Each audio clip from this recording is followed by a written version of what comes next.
ممكن تكون ماشي في حياتك صح، لكن صاحب واحد غلط ممكن يوديك في داهية. وممكن تكون تايه، لكن صديق مخلص يرجعك لنفسك. السؤال اللي لازم تسأله لنفسك النهاردة: صاحبي ده بيقربني لربنا ولا بيبعدني؟ لأن الرسول صلى الله عليه وسلم قال: المرء على دين خليله، فلينظر أحدكم من يخالل. الصداقة مش مجرد كلمة نقولها، الصداقة موضوع كبير.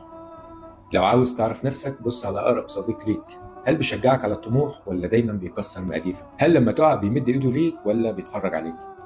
الصديق الحقيقي مش بس بيضحك معاك، الصديق الحقيقي بيوقفك وقت ما تغلط، وبيسندك وقت ما تقع، وبيفكرك بربنا لما تنسى. تفتكر ليه النبي صلى الله عليه وسلم قال: لا تصاحب إلا مؤمنا ولا يأكل طعامك إلا تقي؟ لأن الصداقة مش هزار، دي علاقة ممكن تدخل بيك الجنة أو العكس. وياما ناس كانت حياتهم ماشية كويس، ولكن صاحب سوء دخل حياتهم ضيعهم. قبل ما تختار صاحبك اسأل نفسك: هل هو بيحفظ سري؟ بيحب لي الخير زي ما بيحبه لنفسه؟ بيقربني من ربنا؟ لو الإجابة نعم فأنت في نعمة كبيرة. الصداقة نعمة، لكن لو ما اخترتش صح ممكن تتحول لنقمة. وخلي بالك الرسول صلى الله عليه وسلم قال: المؤمن مرآة أخيه. فلازم تختار المرآة دي بعناية جدا، المرآة اللي بتظهر أجمل ما فيك واللي بتصلح عيوبك.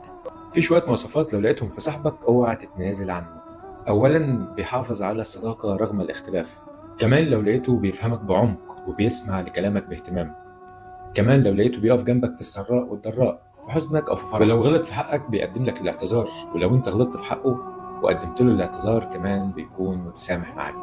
صديقك كمان بيتبادل معاك الأفكار والمشاعر بكل حرية وصراحة بدون نفاق. لو عندك صديق وفي زي كده ابعت له الفيديو ده وقول له: الحمد لله إني لقيتك. في ناس كنزهم فلوس، وفي ناس كنزهم أصحاب صالحين. فخليك أنت الكنز لغيرك، واختار كنزك بعقلك وقلبك ودينك. لو عجبك الفيديو ما تنساش تعمل لايك وشير. سلام.